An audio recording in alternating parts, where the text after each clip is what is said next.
तो स्टूडेंट्स हम लोग पढ़े थे मल्टीप्लिकेशन ऑफ एल्जेब्राइक एक्सप्रेशन।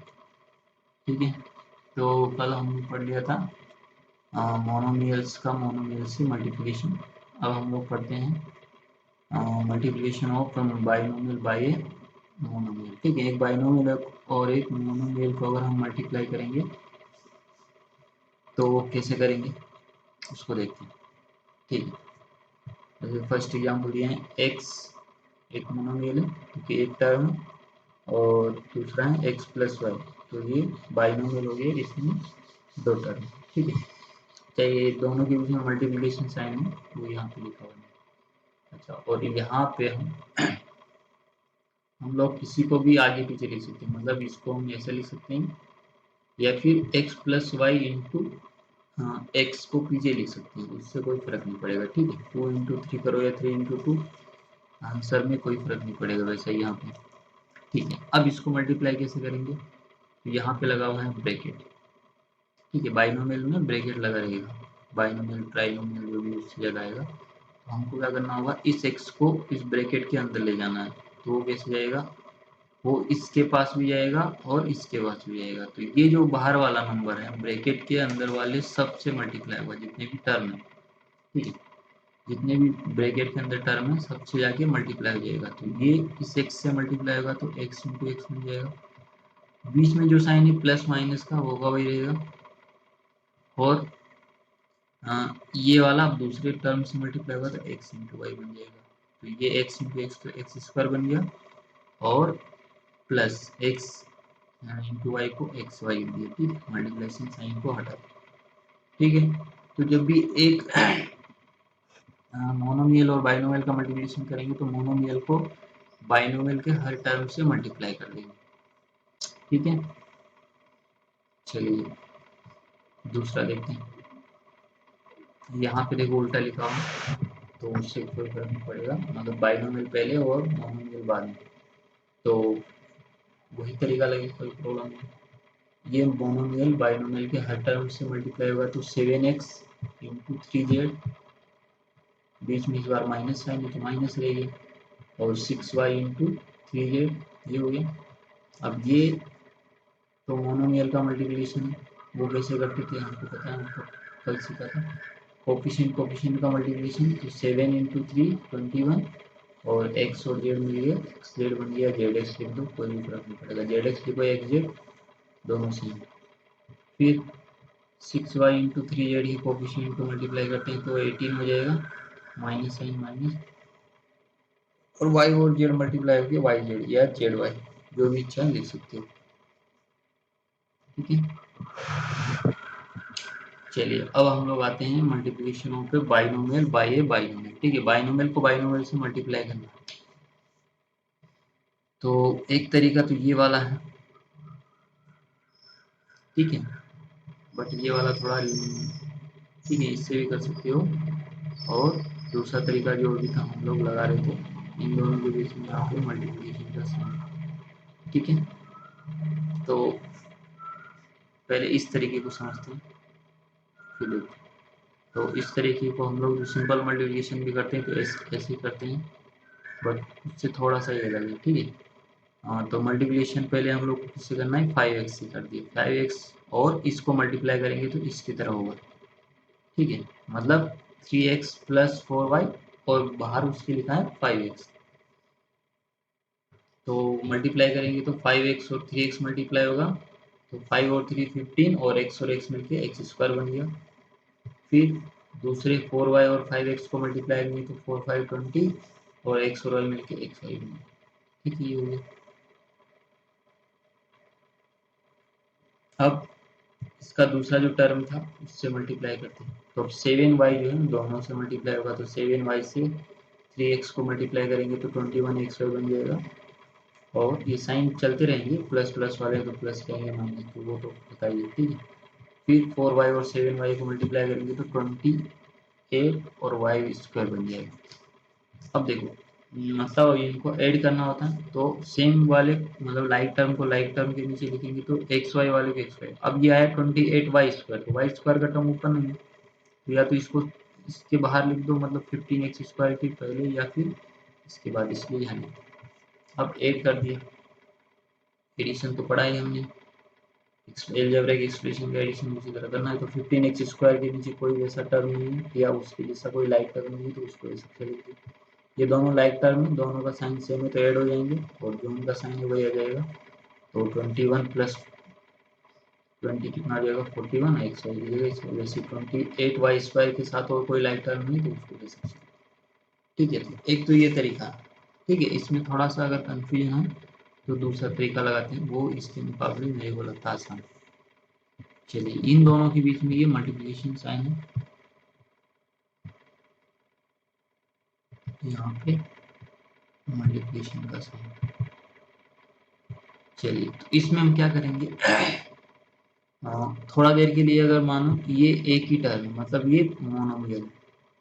ठीक है, तो अगर ये मोनोमियल है तो क्या होगा, वो इसके साथ भी मल्टीप्लाई होगा, नहीं इसको माना हुआ है, इसको माना, थोड़ी देर के लिए इसको हम मोनोमियल माने, दूसरे वाले किसी को भी मान सकते हो, बट इसमें इसके हिसाब से मानेंगे तो ये आसान रहेगा। ठीक है, तो 5x+7 आए तो हमने मोनोमियल मान लिया।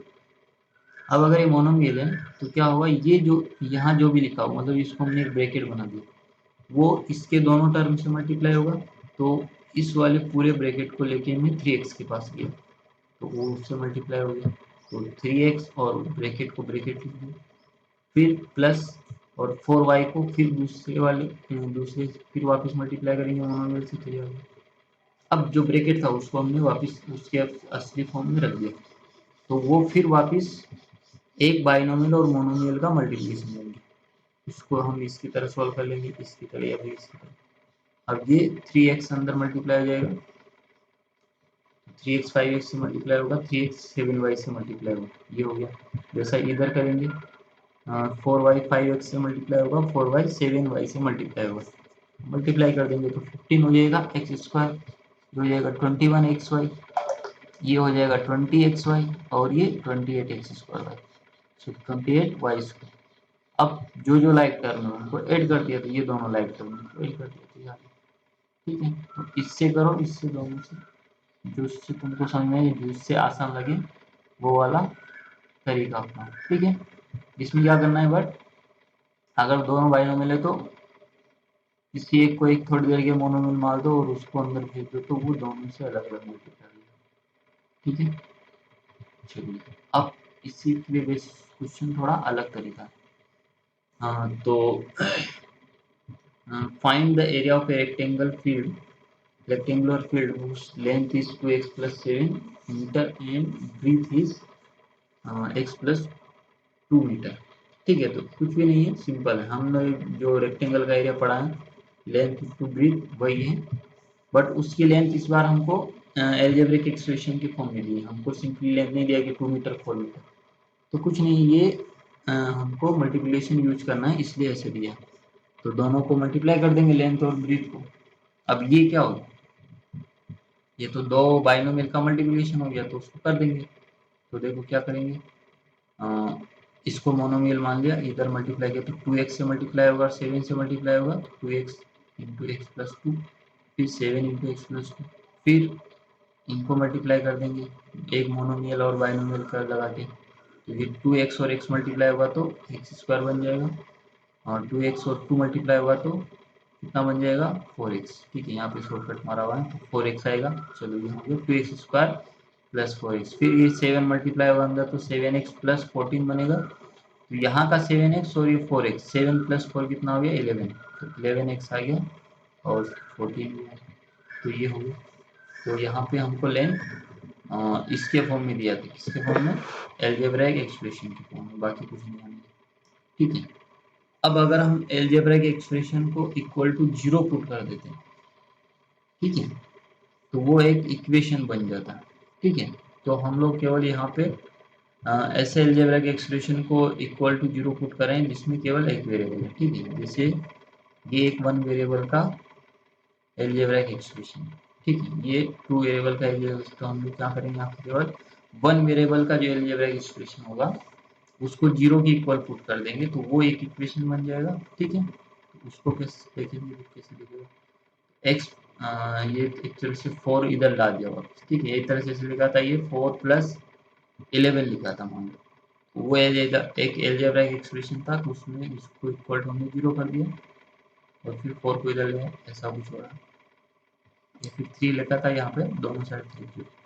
ऐसे ही 4p-12 था, ये एक एलजेब्राइक एक्सप्रेशन हो गया वन वेरिएबल में, उसको ऐसे 0 कर दिया, ठीक है। तो इस तरह के जो दिखेंगे जिसमें केवल एक वेरिएबल दिखेगा और इक्वल टू दिखेगा, उसको हम इक्वेशन इन वन वेरिएबल बोलेंगे, ठीक है। अब इनको सोल्व कैसे करते हैं? सोल्व तो हम लोग जैसे सिंपली करते हैं वैसे, ठीक है। क्या करेंगे, जो भी वेरिएबल है उसको एक साइड रखेंगे, उस वाले टर्म को बाकी को दूसरी साइड ले जाएंगे। तो देखो जैसे ये क्वेश्चन दिया हमको कि 2x+2 इक्वल टू 8 को सोल्व करो, मतलब x का वैल्यू निकालो, x इक्वल टू क्या आएगा। तो हम क्या करेंगे, x के अलावा बाकी जितने भी टर्म है उसको दूसरे साइड ले लेंगे। तो हम 2 को इधर ले गए तो कितना आ जाएगा, -2 बन जाएगा। तो 8 -2 बन जाएगा ये, तो कितना बचेगा 6, और इधर बचा 2x। तो 2x इक्वल टू 6, तो x का वैल्यू निकालने के लिए दोनों साइड 2 से डिवाइड कर देंगे, तो कितना बच जाएगा 3, ठीक है। दूसरा एग्जाम्पल ले लेते हैं, 3x-5 इक्वल टू x-70। तो अब इधर दोनों साइड x आ गए, तो x वाले सेम साइड और बिना x वाले को दूसरे साइड। तो यहाँ पे मैं x को इधर लाऊंगा तो कितना हो जाएगा 3x माइनस x, ठीक है। इधर प्लस का है और इसको इधर ले जाऊंगा तो प्लस का हो जाएगा, तो 5-70। चलो 3x माइनस x कितना हो जाएगा 2x, तो ये 2x आ गया। और वो बचेगा माइनस का 12, 5 तो फिर x के लिए 2 से डिवाइड कर दें, ठीक है। अब देखो यहाँ तो हमको क्या दिया था, इक्वेशन बना के दिया हुआ था। कभी कभी हमको इक्वेशन बनाने की जरूरत पड़ जाएगी, तो वो कैसे देखो, ये क्वेश्चन है, the length of rectangle is 1 centimeter more than twice its breadth, then the perimeter of rectangle is 50 centimeter, find its length, ठीक है। अब यहाँ पे कुछ हमको लैंग्वेज बेस्ड क्वेश्चन दिया हुआ, तो हमको कुछ लेना पड़ेगा। अब देखो जिस पे कुछ रेस्ट्रिक्शन नहीं उसको हम लोग x मानेंगे। तो यहाँ पे ब्रीथ जो दिया उस पर कुछ रेस्ट्रिक्शन नहीं, तो ब्रीथ को हमने x मान लिया। अब लेंथ कैसे आएगा, इस वाले लैंग्वेज से, यहाँ से length of rectangle is 1 centimetre more than twice its breadth, कि इसकी ब्रीथ के डबल से एक ज़्यादा है, तो इसका लेंथ हो जाएगा ब्रीथ का डबल +1, तो 2x+1 ये आ गया, ठीक है। अब बोला है इसका पेरीमीटर 50 सेंटीमीटर, तो पेरीमीटर से इसका इक्वेशन बन जाएगा। पेरीमीटर क्या होता है, 2 into length plus 2 into breadth, ठीक है। तो वो हम लोग इक्वल टू पेरीमीटर होता है, तो जो जो वैल्यू दी हमको रख दें यहाँ। तो 2 इंटू लेंथ का वैल्यू 2x+1 और 2 इंटू ब्रीथ का वैल्यू x इक्वल टू 50। अब ये तो सॉल्व करना होता है, सॉल्व कर लिया वैसे x को एक साइड ले जाके, तो फिर वैल्यू रख दिया, तो एक लेंथ आ गया। सिमिलरली दूसरा क्वेश्चन देखो, the sum of two consecutive natural numbers is 69, then find the number। तो टू कॉन्जुगेटिव नंबर्स मतलब एक और दूसरे में एक का डिफरेंस है, जैसे 2 और 3 कॉन्जुगेटिव है, 10 और 11 कॉन्जुगेटिव, ऐसे। तो यहाँ पे हमने अगर एक को x माना तो दूसरा ये क्या होगा, या तो x-1 होगा या x+1 होगा, मतलब उससे तो एक कम होगा एक ज़्यादा होगा, जो कुछ भी ले सकते हो, ठीक है। तो उसका सम दिया है, तो हमने लिया एक x, दूसरा x+1, ठीक है। दोनों का एडिशन दिया है 69, तो लिख दिया x+1, मतलब ये फर्स्ट नंबर दूसरा नंबर दोनों का एडिशन लिख दिया 69 के बराबर। फिर दोनों को सोल्व कर लेंगे अब यहाँ से, तो x+x 2x हो गया और ये 1 बचा।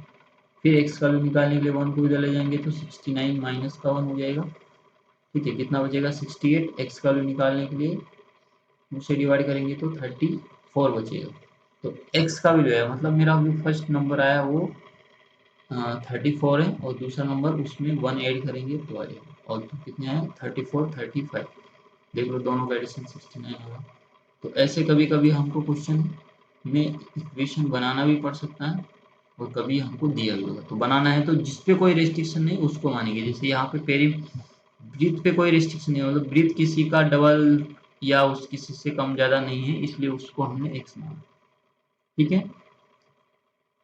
और जिस पे रेस्ट्रिक्शन दिया उसको हम लोग जिससे एज्यूम करेंगे उसके फॉर्म में लिख देंगे। तो लेंथ पे ये कंडीशन दिया था तो उसको ब्रीथ की फॉर्म में लिख दें, ब्रीथ को अलग नहीं मानेंगे।